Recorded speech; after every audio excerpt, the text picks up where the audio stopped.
Hello everyone, this is Terry and I just wanted to do an update on some bucket list plants that I have, good and bad.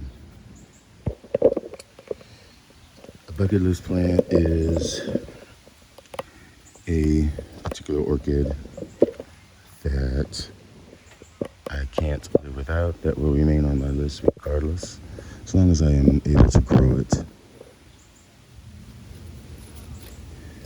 The bucket list plant would be what would remain of my collection when I am downsizing. An example of a bucket list plant would be right here. This is Gongora grossa. This is a Gongora which is in the Stanhope Alliance. These like constant moisture when they are growing in growth. They like a lot of, they like humidity. They don't like sun. They like dappled shade.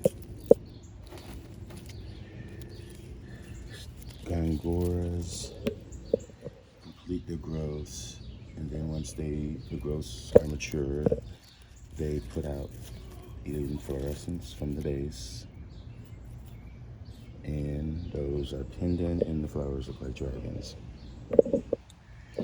Gongora grossa is fragrant, and it is very unique in its coloration. It's very dark red. It has some striping on it. I'll put a picture. That is a bucket list plant. Another bucket list plant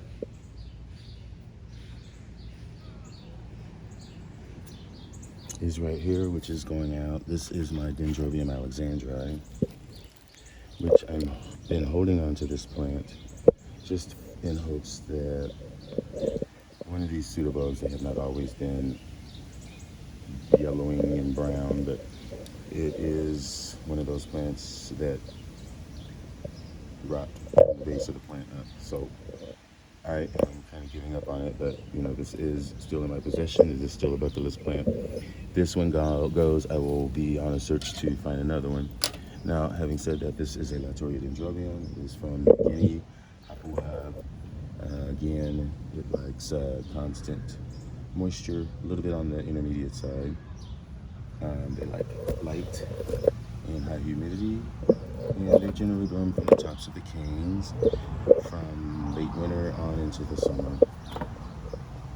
They are very similar to this plant up here, which is another bucket list plant. This is Dendrobium spectabile.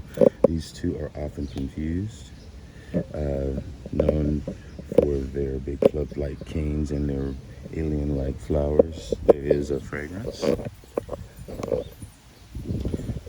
Another bucket list plant that I have are over here. And you know, I just potted these up, but I've had to move them even down because you can see the leaves are yellowing. That really looks like sunburn. And I just moved my Gatton sunray to block even more sun. But this is the Phalaenopsis gigantea, which gigantea, of course, refers to the size of the leaves.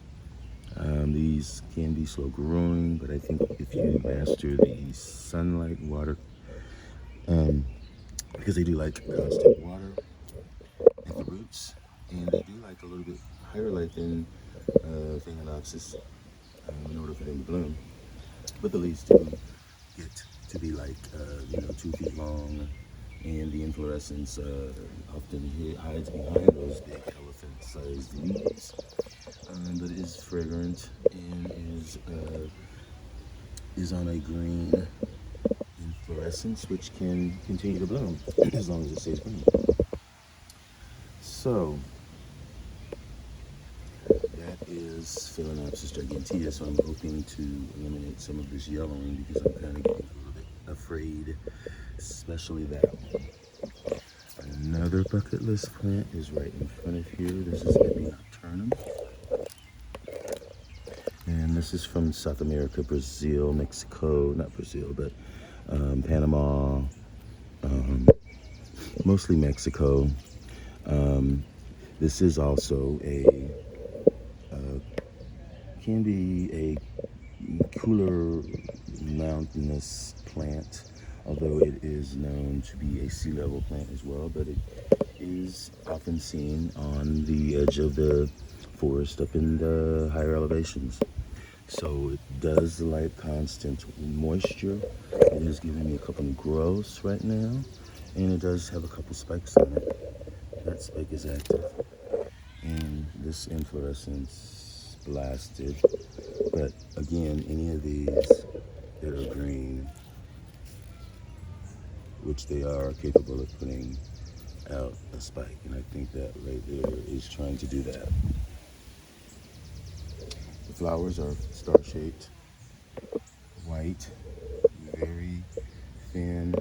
Sometimes they don't open, sometimes they have a habit of self-pollinating, so they don't open all the way. But if they do, they are fragrant at night and very sweet. Okay, we are talking about bucket list plants. And down here is another bucket list plant that I wanted to show you, really, because I just got this and I'm a fool. Epidemic treacherianum from the Philippines, Luzon. These grow pretty much at sea level on the bark and husks of trees. In cultivation, they are rather difficult. The flowers emerge from the top at the apex of the new growth, usually from late winter into summer, and they are red flowers that have a fragrance of coconut, and that's a maturing new growth there. Now, these hate being repotted, and they are often just potted up in a very loose material that is mixed in with something that can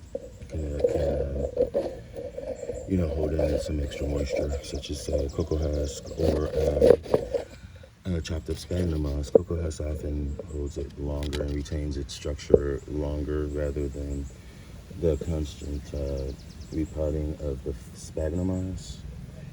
But anyhow, this is a glorious plant, and I'm trying it another time. These do like dappled shade, more shade. So I have it sitting here. They do like copious amounts of water when they're in growth. All right, so we are looking at bucket list plants, and right here is another bucket list plant, and this is the last one that I'm going to update. I have more, of course, but this one is very special because this is the gift that was given to me by my sidekick, the Gongora, and that's my Cheetah.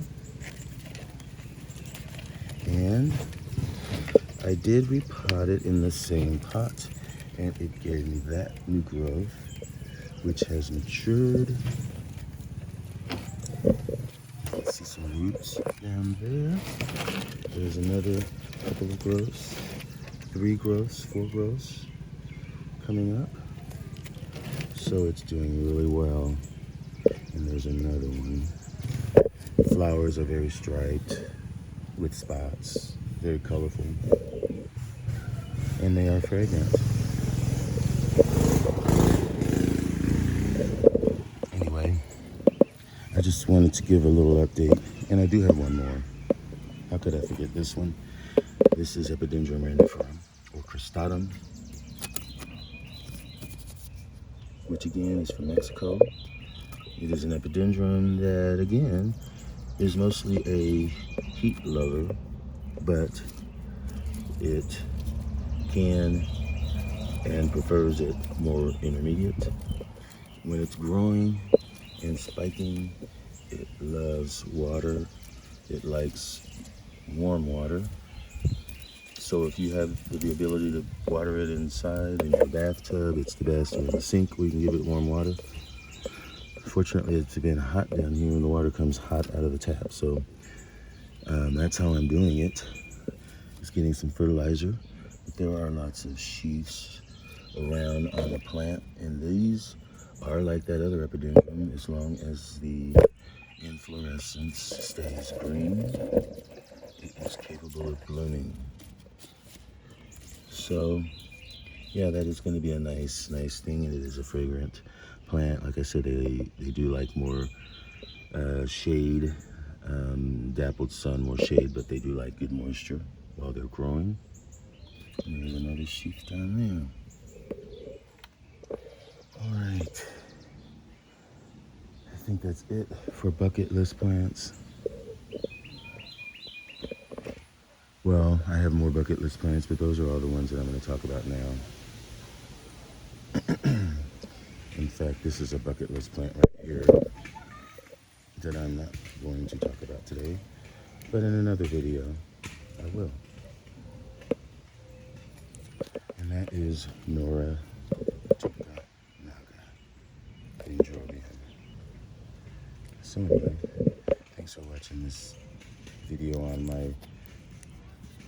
an update on my bucket list plants that I consider to be the top shelf of my orchid collection.